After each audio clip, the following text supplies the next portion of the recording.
오늘 말씀을 보게 되면 네 개의 질문이 우리에게 이야기를 해주고 있습니다. 첫 번째 질문은 31절에 누가 우리를 대적하리요? 라는 질문이고, 또 두 번째 질문은 33절에 누가 능히 하나님께서 택하신 자들을 고발하리요? 라는 질문이며, 또 34절에 누가 정죄하리요? 라는 질문이고, 또 35절에 누가 우리를 그리스도의 사랑에서 끊으리요? 라는 이 질문이 이렇게 네 개가 언급이 됩니다.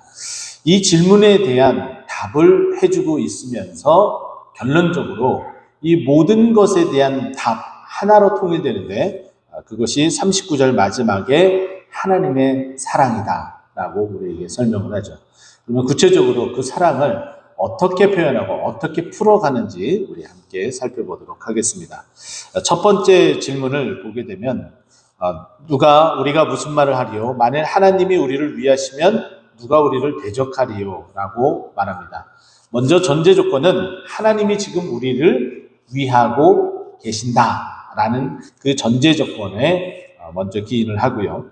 그리고 그 기인한 그 내용, 정말 그 베이스를 단단히 붙잡고서 설명을 하고 있는 그 질문에 대한 첫 번째 내용은 누가 우리를 대적하리요? 라고 이야기합니다.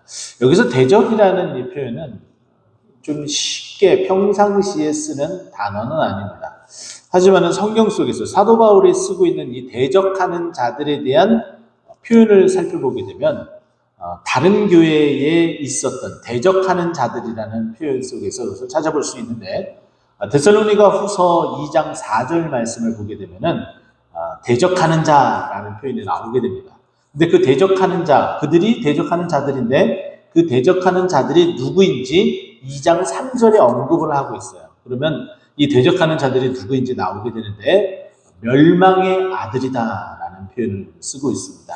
이 말은 뭐냐면은 이 데살로니가 후서에서는 하나님의 그 말씀을, 그 그리스도의 그 재림을 이단으로 깨이는 그런 자들, 결국은 더 깊이 있게 들어가게 되면 결국 어디를 귀결되냐면은 멸망하는 자들, 우리를 대적하는 자들은 사단이 틀림없게 되는 거죠. 그러나 데살로니가 후서에 언급된 그들은 결국은 하나님의 그 말씀, 하나님의 그 약속을 정확하게 믿고 의지하지 못하게 막아서는 자들이 대적하는 자들이라는 거예요. 그러면 여기에 당연히 나타나는 하나님께서 우리를 위하신다라는 이 내용을 거꾸로 하나님의 약속, 하나님의 은혜, 이것을 막아서는 자가 누구라는 거예요? 대적하는 자들이겠죠. 근데 그들이 아무리 그렇게 대적한다 할지라도 하나님께서 우리를 위하시기 때문에 우리는 거기에 전혀 데미지를 입지 않는다. 어떠한 상처나 어떠한 그 큰 능력을 우리는 입게 되지 않는다. 큰 피해를 입지 않는다라고 이야기를 합니다. 자, 그런데 하나님께서 그 위하시는 내용이 뭐냐? 자기 아들을 아끼지 않는다는 거예요. 우리를 위하시기 위해서, 우리를 구원하시기 위해서, 우리를 그 은혜 가운데 두기 위해서 자기 아들의 목숨마저도 내어놓으시는 분이시라는 거예요. 이게 결국은 39절에 나타나는 하나님의 사랑이라고 볼 수가 있겠죠. 근데 그것뿐만이 아니라는 거예요. 놀라운 것은 하나님께서 그 아들을 함께 주신 것뿐만 아니라 그 아들을 주신 것뿐만 아니라 그 아들과 함께 또 무엇까지 주신다는 거예요. 32절에 보면은 모든 것을 우리에게 주신다라고 말씀하고 있는 거예요. 근데 자기 아들을 주시고 또 그 자기 아들과 함께 모든 것을 주시는 그 하나님의 그 사랑은 결국은 누구를 위한다는 거예요? 나를 위해서 이 모든 것들을 주신다. 그렇기 때문에 어느 누가 우리를 그 사랑에서 끊으려고 하고 그 언약의 그 메시지에서 벗어나게 하려고 하는 그 대적의 그 모든 어떠한 꾀임과 공격에도 우리는 넘어지거나 끊어지거나 그리고 그곳에 굴복하지 않게 된다라고 말씀하는 것이 첫 번째 질문에 대한 답입니다. 자, 그리고 이제 두 번째 질문은 33절에 보면은 누가 능히 하나님께서 택하신 자들을 고발하리요라고 질문을 합니다.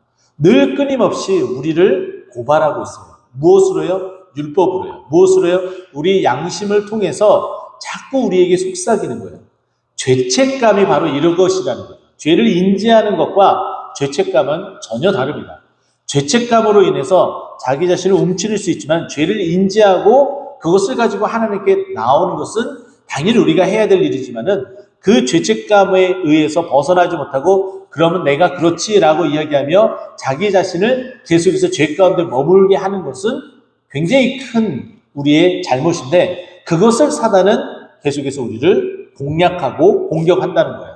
너 그러면서도 교인이냐? 너 그러면서도 중직자냐? 너 그렇게 신앙생활 하면서도 어떻게 믿음의 사람이라고 말할 수 있냐? 이렇게 끊임없이 우리를 고소한다는 거예요. 그런데 하나님께서는 우리에게 어떻게 말씀하십니까? 너희는 의인이다. 내가 너희가 죄가 있다 할지라도 내가 너희의 죄를 다 용서해주고 너희를 이제 의로운 죄가 없는 의인으로 칭하게 되었다. 왜냐하면 내 사랑으로 내 힘으로 내가 그것을 한다 라고서 마지막 3심 최종 판결까지 땅땅땅 하면서 마무리를 지은 거예요. 자, 마지막 3심까지 최종 판결이 되었습니다. 선고를 한 거예요. 재판장에서 재판관이 선고를 한 거예요. 근데 이 고발하는 자는 누구라는 거예요? 검찰이죠. 죄를 묻고 그 죄에 대해서 구형을 내립니다. 아무리 검사가 구형을 내린다 할지라도 판사가 이 모든 법리와 그 죄에 대한 것들을 다 따져봐도 전혀 죄를 물을 수 있는 것이 없다면은 판사는 검사가 아무리 구형을 내린다 할지라도 선고해서 무죄라고 판결을 합니다. 제가 여러분들에게 말씀을 드렸죠. 제가 재판을 받는 그런 과정들이 있었다고 약식 기소가 된 죄목에 대해서 정식 재판을 청구를 하니까 그것의 법리를 다투고 죄목을 다투는 검찰 측과 이제 싸우게 되었습니다. 근데 검사는 끊임없이 제가 죄가 있다, 폭행을 하였다라는 것을 말하기 위해서 끊임없이 증인과 또 신문을 하고 그것에 대해서 이 죄목이 있는 것을 증거를 하려고 했어요. 그러나 저는 그 반대로 죄가 없다는 것을 끊임없이 반대의 증언을 하고 계속해서 그 법리적인 이야기를 변호사와 함께 다투면서 나갔죠. 자, 그 모든 것들을 다 들어보니까 판사가 어떻게 결론을 내렸어요? 아무리 들어봐도 아무리 판단을 해봐도 죄가 없다라는 것이 확인되고 또 그렇게 정황이나 이 모든 상황이 그렇게 증거를 하고 있기 때문에 무죄다라고 선고를 하잖아요. 아무리 검찰이 약식 기소한 그 이후에 벌금형 50만 원을 내린다 할지라도 어떻게 해요? 우리 재판장이신 우리 주님께서 우리를 무죄라고 하는 것처럼 재판관이 선고를 내리면은 그것으로 끝나게 되는 거예요. 그러니까 이것처럼 아무리 누가 우리를 그렇게 고발한다 할지라도 우리는 우리를 의롭게 하신 재판장이신 하나님으로 말미암아 우리는 의로울 수밖에 없고 그 모든 고발에서도 벗어날 수 있다라는 것을 말해주는 33절 한 절의 말씀입니다. 자, 그리고 이제 34절에 들어가서는 이제 세 번째 질문이 나오죠. 누가 정죄하리요? 똑같습니다. 고발하는 것과 정죄하는 것과 똑같죠. 고발은 이 사람이 죄가 있다, 잘못했다라는 것이고 그 정죄도 당연히 그것을 판단하고 법리적으로 이제 해석을 하게 되는 거죠. 검찰이 하는 것과 마찬가지입니다. 자, 그런데 누가 그렇게 정죄를 할 수가 있겠습니까? 아무도 할 수 없습니다.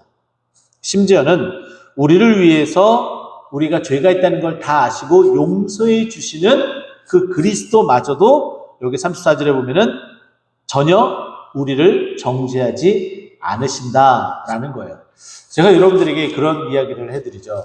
요한일서 1장 9절에 보면은 저는 미쁘시고 의로우사 우리 죄를 사하신다라고 이야기를 해요. 이 부분을 저는 이렇게 여러분들에게 해석을 해요. 우리가 하나님 앞에 다가갑니다. 그리고 회개를 하죠. 우리가 하나님 앞에 하나님 저 이러이러한 죄를 졌습니다. 근데 우리가 죄를 짓다 보면은 거의 비슷한 죄를 또 짓는 경우들이 많아요. 그래서 다시 한번 주님 앞에 나아가서 하나님 제가 지난번에 이런 죄를 졌는데 제가 그 죄를 안 지려고 했는데 또 이렇게 지게 되었습니다. 이렇게 고백을 하면서 회개를 하게 되죠. 자, 그러면 하나님께서 그 재판장에 앉으셔서 그 이야기를 듣고서 한번 따져보자 라고 말씀하십니다. 자, 따져보는데 쭉 펴시면서 그래 네가 또다시 죄를 졌다고 하는데 여기 이렇게 기록을 보니까 내가 처음 죄를 졌다라고 이게 언급이 되는데 내가 이 죄를 지은 그 죄목이 하나도 없는데, 여태까지 죄 진 것이 하나도 없는데 어떻게 또 죄를 졌다고 이야기하냐? 근데 이번에 죄도 보니까 내가 용서하겠다. 그리고 대신 죄를 용서를 구한 그리스도의 피가 있다라고 이야기하며 우리를 다시 죄 없다라고 무죄 선고를 해주시는 거예요. 바로 이런 거라는 거예요. 우리는 계속해서 죄가 있다라고 생각을 하고 그 죄책 가운데에 머물러 있으면서 벗어나지 못하고 있지만, 우리 하나님께서는 우리를 정죄하지 않는다는 거예요. 그런데 우리 스스로가 우리를 정죄하는 이 죄책에 빠져서는 안 된다는 것이죠. 그렇기 때문에 우리는 예수 그리스도, 우리를 위해서 죽으시고 우리를 정죄하지 않으시고 다시 살아나신 그 하나님 우편에 위해서 우리가 더 이상 그 죄책 가운데 머무르지 않게 하기 위하여 또 강구하시는 그 하나님의 그 사랑이 우리를 더 이상 정죄하지 못하게 한다라고 말씀하는 겁니다. 자, 마지막 네 번째 보세요. 35절 말씀이죠. 35절 말씀이면 누가 우리를 그리스도의 사랑에서 끊으리요. 자, 이제 하다 우리를 이제 대적하고 그리고 고발하고 정죄하고 그렇게 해서 우리를 올가매려고 했음에도 불구하고 우리는 전혀 거기에 매이지가 않았습니다. 하나님의 사랑과 하나님께서 우리를 다 풀어주셨어요. 그래서 매이지 않게 되었어요. 근데 우리를 그렇게 풀어나게 하고 우리를 매이지 않게 한 그 하나님의 사랑을 가장 공격을 심하게 해서 그 근본적인 우리를 보호하고 있는 그 사랑을 공격해서 우리를 완전히 패퇴시키려고 하고 있는 거죠. 자, 그러면서 이렇게 질문합니다. 너희를 사랑에서 끊어버리겠다라고 이야기를 해요. 근데 우리를 그 그리스도의 사랑에서 끊을 수가 있어요? 없다라는 거죠. 근데 아무리 우리를 그 사랑에서 끊으려고 하기 위해서 환난을 우리에게 줍니다. 하나님 너희를 사랑한다고 하는데 내가 왜 환난을 받냐? 하나님은 너를 사랑하지 않아. 이런 음성으로 우리를 괴롭히는 거예요. 그 환난의 마음을 더 힘들게 만드는 거죠. 그리고 또 공고합니다. 힘들고 어려워요. 마음이 이렇게 어려울 수가 없어요. 이런 어려움이 있는데 너 지금 고통스러운데 하나님이 널 사랑한다고? 아니야. 하나님은 널 사랑하지 않아. 하나님이 널 사랑한다면 너에게 이런 공고를 줄까? 계속 이렇게 우리를 유혹하고 가장 깊은 곳까지 쳐들어와서 공격을 하는 겁니다. 또 이야기를 하죠. 우리에게 박해를 가합니다. 이 박해에 노출된 사람들이 있어요. 다른 어떤 누구보다도 지금 우리가 살고 있는 이 시대에는 극히 드물게 나타나지만 저기 북녘 땅에 있는 북한 성도들은 예수 그리스도를 믿음으로 그것이 발각되어져 박해를 받게 됩니다. 근데 그 박해를 받을 때에 어떻게 돼요? 신앙의 배교가 있는 자들도 있지만 전혀 그렇게 굴하지 않고 그 박해에도 굴하지 않고 그 생명을 다 내어놓으며 순교하며 그 신앙을 지키는 자가 있어요. 그 사랑에서 도저히 끊어질 수 없게끔 하나님이 마지막까지 붙들어 주신다는 거예요. 그 구원받을 그 사람을. 또 거기에 뿐만 아닙니다. 우리의 힘들고 어려운 경제적인 상황, 그 기근, 그리고 우리가 정말 피 흘리기까지 싸우는 그 상황, 그리고 그것에 노출되어지는 우리의 모든 환경들, 그리고 우리를 위협하고 있는 두 죽음으로 내몰고 있는 그 칼의 위협까지 이 모든 것들을 다 총동원해서 우리를 그리스도의 사랑에서 끊으려고 하지만 결코 끊을 수가 있다 없다? 없다라고 우리에게 말씀을 하는 거예요. 근데 이 모든 것들을 그 사랑에서 끊으려고 하는 그 사단의 전술 전략에도 우리가 그 사랑에서 끊어지지 않고 이겨내고 견딜 수 있는 그 단 한 가지 그 이유는 우리를 사랑하시는 하나님의 힘이 있기 때문입니다. 그들이 아무리 거짓말한다 할지라도 하나님의 사랑은 존재하고 역사해서 우리를 그 그리스도의 사랑에 단단히 붙잡혀 승리할 수 있도록, 그냥 승리가 아니라 여기 보면 37절에 넉넉히 이길 수 있도록 해주신다는 거죠. 근데 그것이 다른 어떠한 것들을 다 내놓고 말한다 할지라도 우리는 결국은 그 하나님의 사랑에서 이 네 가지 질문을 통해서 우리를 그 끊으려고 했었던 그 하나님의 사랑에서 결단코 끊을 수 없다라고 말씀하고 있습니다. 오늘 우리가 하루를 살아갈 때 또 믿음의 여정을 걸어갈 때에 계속해서 우리에게 찾아오는 이 네 가지 질문이 있을 터인데 끊임없는 이 네 가지 질문 속에서 우리는 답을 계속 찾아야 됩니다. 하나님이 나를 사랑하는구나. 그 사랑이 나를 이 싸움에서 넉넉히 이기게 하시는구나. 그 사랑으로 이제 내가 주님 품 안에 안기게 되겠구나. 이 믿음을 가지고 언제든지 감사 찬송하며 정말 즐거운 믿음 생활, 신앙 생활하는 우리 모두가 되기를 간절히 축원드립니다. 기도하겠습니다.